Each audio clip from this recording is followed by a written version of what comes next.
Hi, Pat Keating, Captain, Station 13. I started my career here May 13th, 1985.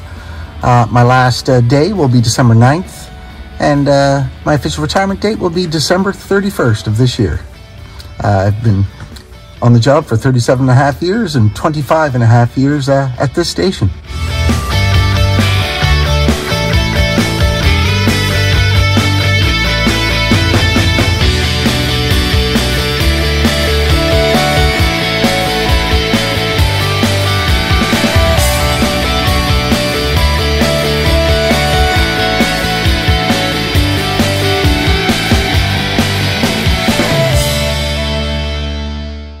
I started my career in 1985. I came on with 4 other people, Dave McKenzie, Dave Searle, and Glenn Dixon and myself in May 13th of 85.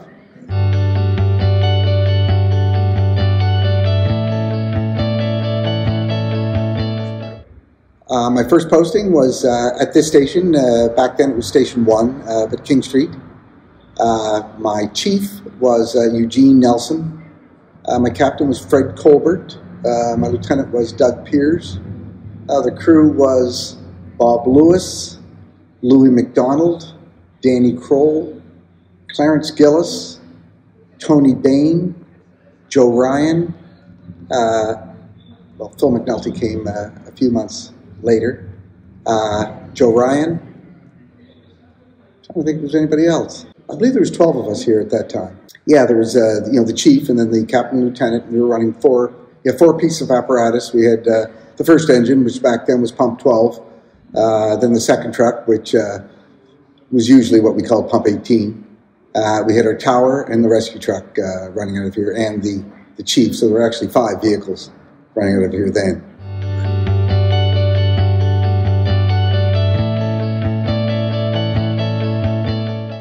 Tough question. Most of them, I suppose, were here, at my first posting. My Jimmy Rogers, Dougie Piers, Bill Williams, Bob Lewis. These people are obviously all gone now, but they sort of got me steered in the right direction and tried to keep me on the straight and narrow when I started the job.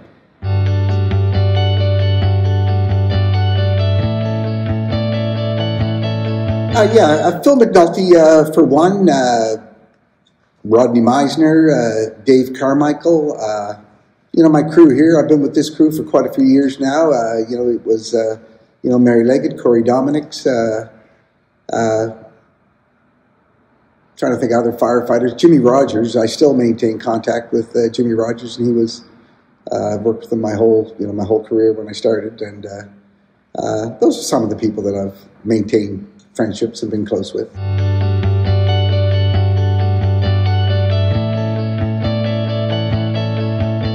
There's been a lot of change. I think most of it's been for the best. Maybe all of it's been for the best. But I do remember riding on the back of the truck with a long turnout coat and hip rubber boots, holding on with one hand, swinging off the back of the truck like a cowboy. And obviously, we don't do that anymore. Back when I started on the job, your worth was basically judged by how gutsy, how much risk you would take. Whereas now, we obviously try to hedge our bets against taking unnecessary risk, and we appreciate people more for their skills and for their knowledge and what they bring to the table than how gutsy, crazy, and nuts they are here on the job. We got the best of kit now. We didn't have the resources back in the day to have everything perfect, but now we have great safe equipment. We've got nice accommodations. I think things are really moving in a good direction.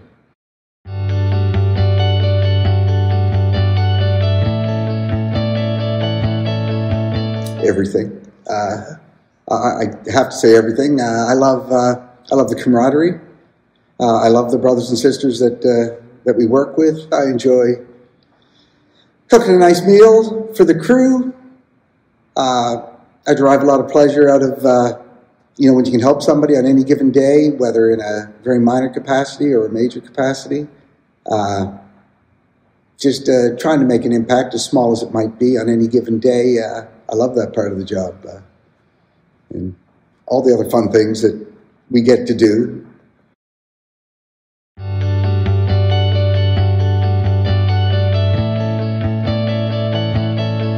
Probably lots. Some of them aren't suitable for this this form.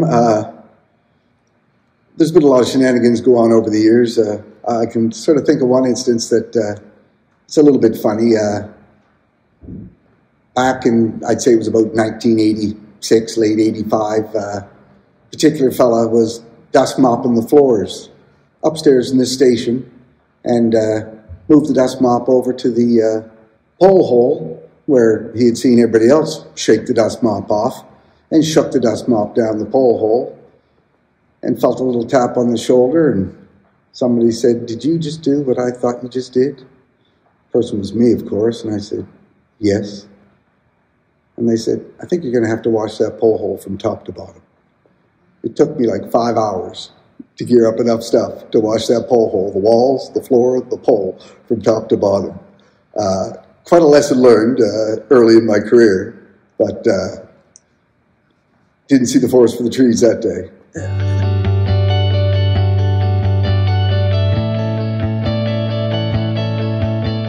I've been thinking about this one. Highlights, there's so many. I don't even know. I don't have a particular singular highlight that I can think about. I guess, to be a little bit introspective, I guess my highlight of my career was getting hired, realizing that I had a job here, getting the phone call that, that I made it through the process. But all kinds of small highlights, I'm thinking of, seeing many members of my crew that we worked together and studied together to get promoted within the organization. It's nice to see people that you've worked with, move forward in the organization.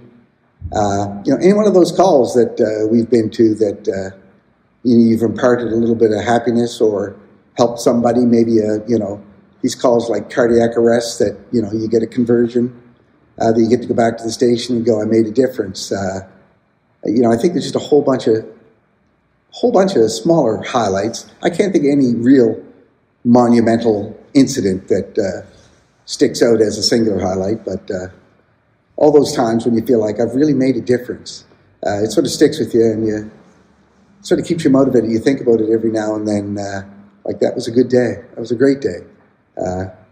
It's nice. Right.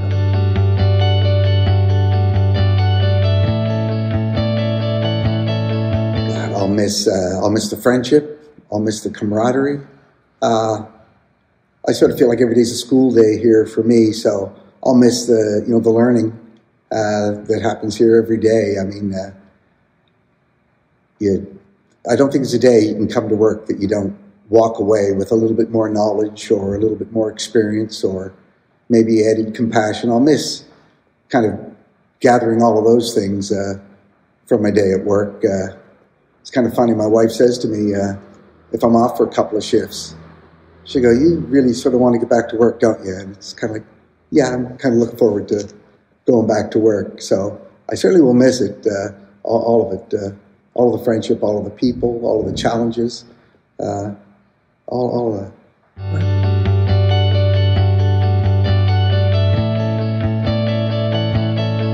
I mean, I don't have a lot of advice, because I almost feel like it would be arrogant of me to feel like I could impart wisdom on them, but I think they should come to work and feel like they're being evaluated each and every day by their peers, by their manager, by the public. And if you feel like, each and every day that there's a bit of an evaluation going on, it'll just move you to do your best, to always try and improve and, have the public, have your manager, have your peers respect you. I think that's probably the greatest thing about this job. If you have the respect of your peers, most days will be pretty great days, even through the thick and thin. That's probably the best piece of advice I could give them.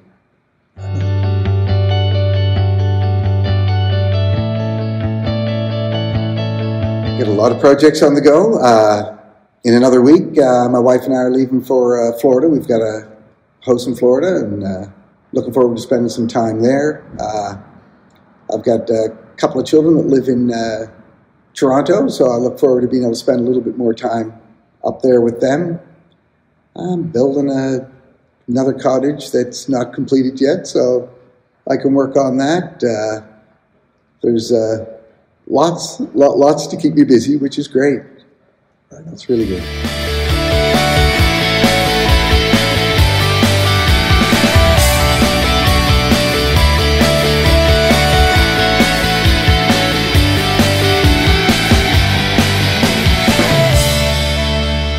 Your last full shift is what I meant. You'll be busy from 12 on. Yeah, it will be. You'll be busy. Oh, Jesus Christ! I know it's coming. Still, They get louder and louder. I swear. I can hear it burning. I thought you put it in my pocket.